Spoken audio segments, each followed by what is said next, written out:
I'm Tess Phillip, and I am here reading this book called The Enchanted Hour by Meghan Gurdon.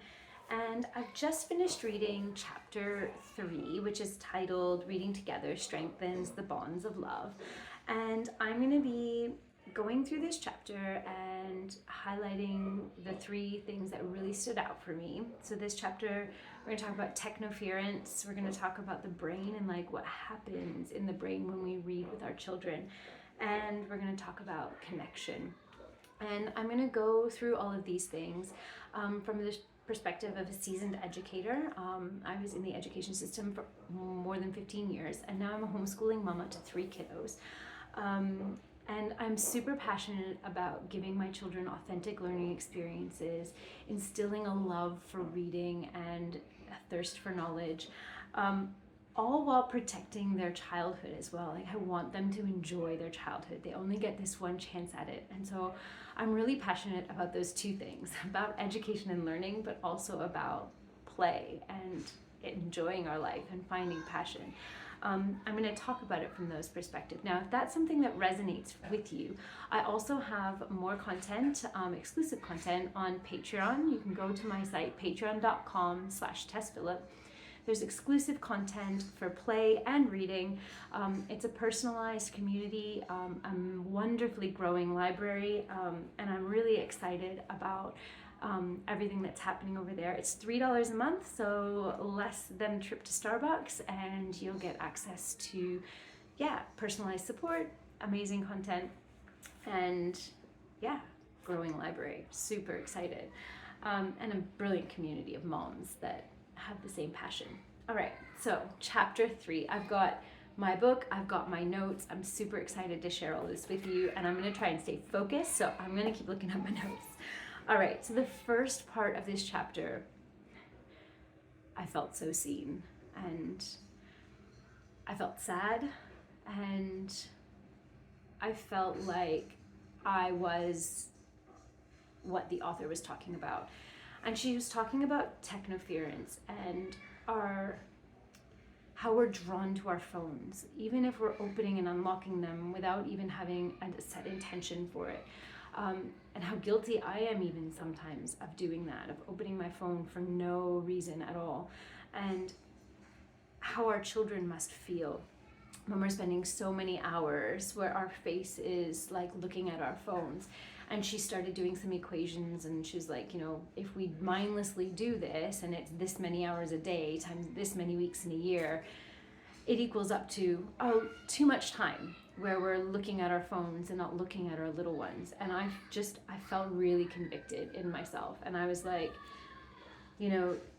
she quoted a mom who said, like, my house is eerily silent now, not because my kids have left the home, but because evening comes around and we're all on our own devices. So we're present with each other, but we're not actually enjoying each other's presence because we're all like engaged in our phone. And I was like, oh my gosh, like I want to start building a home culture that's not moving towards that, but I need to be intentional about that. And I'm not saying this to like cast any judgment. I'm actually casting some on myself.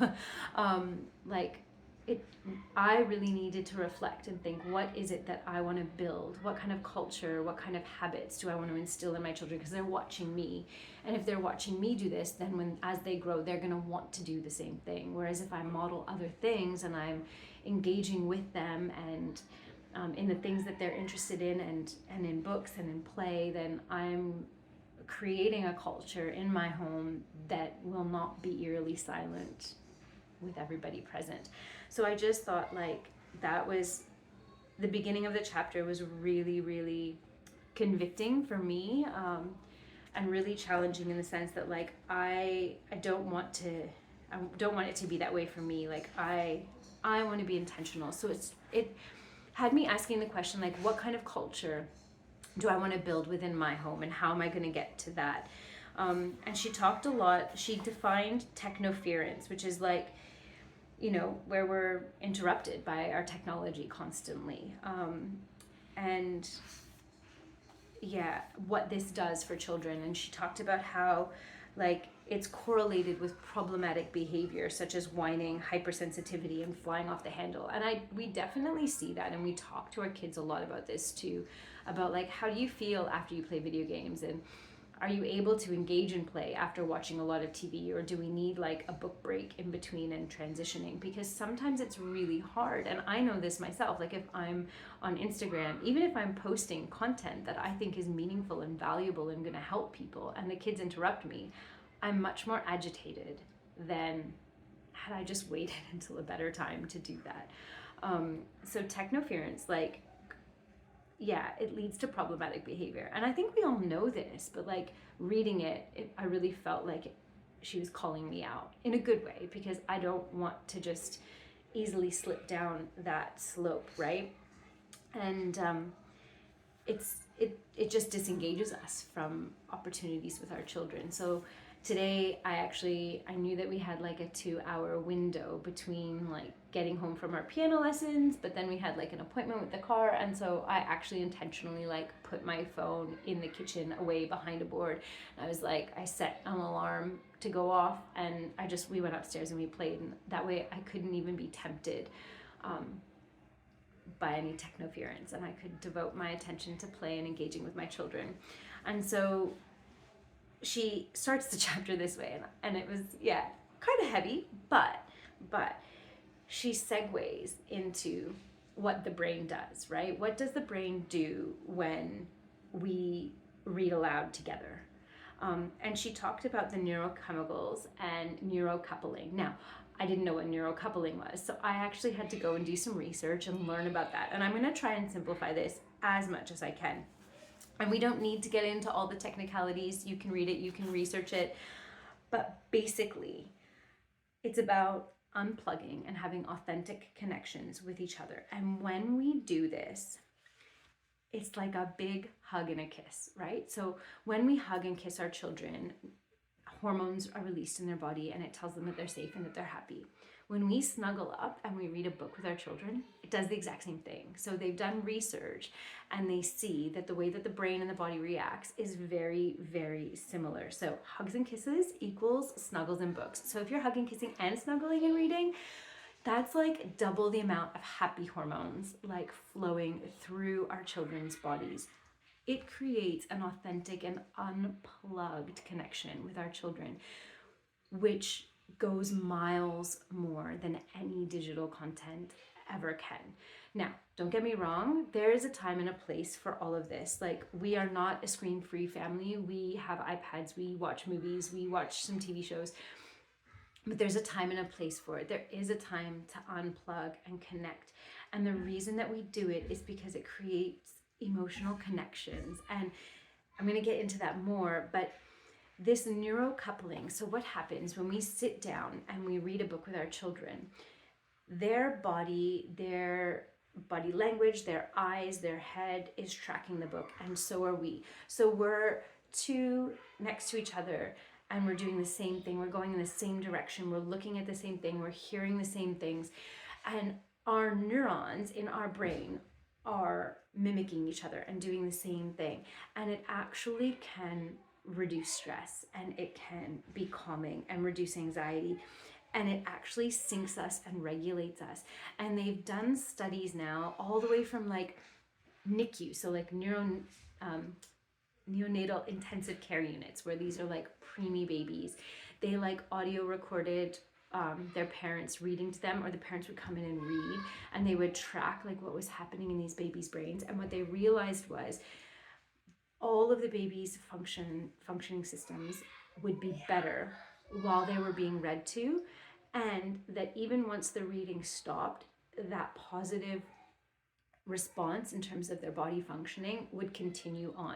So it helps regulate in the moment, but that regulation continues on. And when I read this, I was like, oh my goodness, that is a strategy that I've been using without even realizing like all the things that were happening in the background to make it so profitable. Let me tell you. So when my kids are melting down or they're having a hard time transitioning, I will often stop, grab a book, not a long one, short one, picture book, and I'll be like, come with me, let's just read this book, and then let's see what we can do.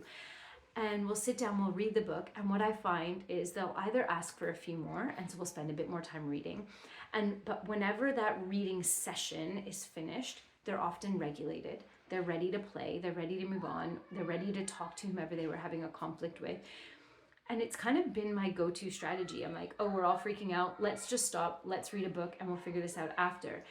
And now, like, reading this, I'm like, oh my gosh, there's science to that. There's science to it. Reading a book together with our child can help in regulating our emotions and our systems. Absolutely, absolutely amazing.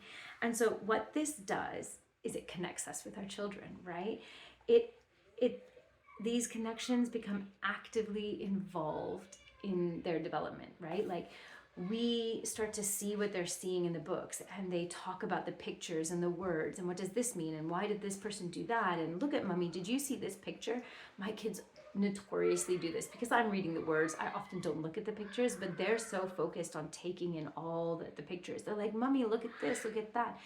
So often we get to the end of the book and they're like, mom, there was a cat on every page, let me show you. And so they draw us in, and we connect over those things, and we get to have conversations with them. That development happens in those conversations, right? We're developing vocabulary, we're developing understanding, we're developing empathy, social understanding, cues. All these amazing things happen when we start conversing over books. I wish I should have brought the book. There's a book called The Invisible String. It's beautiful. But this, Meghan Gurdon also talks about how reading books together is like an invisible string. It connects us with our children in a way that nothing else can. And that string can never be severed because it's invisible and nobody else can see it. And then she goes on to talk about you create a secret society, and we definitely have this. There are some lines from some books that have just become a part of our family dialogue and discourse. And as soon as someone says one of those lines, everybody knows where it came from. Everybody understands. Everybody will have an emotional reaction to it. And it becomes like a little secret society within your family, and a way to connect and understand and manage and regulate emotions. The connection that happens when we have read aloud times are just amazing. Now, I love that she said this. She said, now, because we're not all perfect, right? Like, reading aloud time isn't always wonderful. I tried to read aloud earlier today and nobody was listening. I think I got 2 pages into our chapter book. They were running around, they were talking to each other, and I stopped reading. And sometimes it looks like they're not listening and I stop reading and they tell me to keep reading. Today I stopped reading, they didn't even notice. So, like, it didn't work. But that's okay, right? Because I tried, and I'm going to keep trying. I'm not going to give up because that one moment didn't work. See, flawed and trying is better than not trying at all and not showing up. Because not showing up, there's definitely no results that are going to come from it. But if you keep showing up, failed, like flawed, is better than never showing up. The only way to actually fail is to not read to our children. But if we read and we're consistent in it, even in our flaws, even in our errors, even in the days that just don't work, we still consistently show up, and that does amazing things for our children.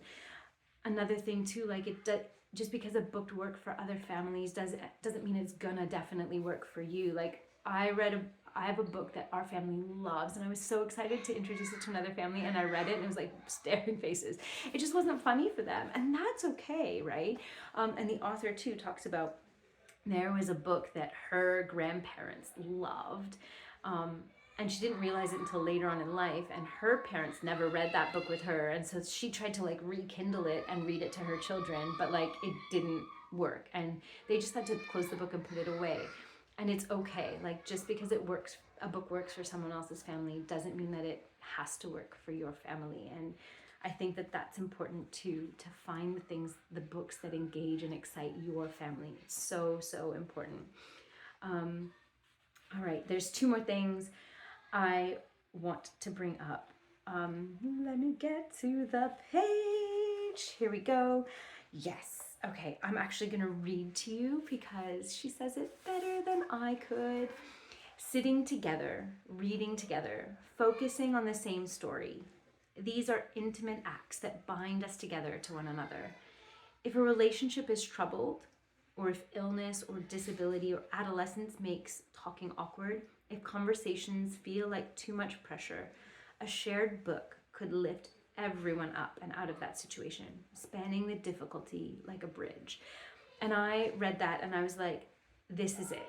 Reading together as regulation, reading together as keeping those connections. And I think right now, like, my kids are little and I want to build this habit that way when we get to the teenage years, and if it's trouble, like it's hard, because I don't know what it's going to be like, but if it's hard and we all love reading, if we can continue to connect over books, even if they read it and I read it, or I read it to them, like if we can keep that connection through books happening, I believe that there will be magic in that, because we can share about the character as opposed to the challenges we're individually facing. And I think that that creates a beautiful bridge of understanding.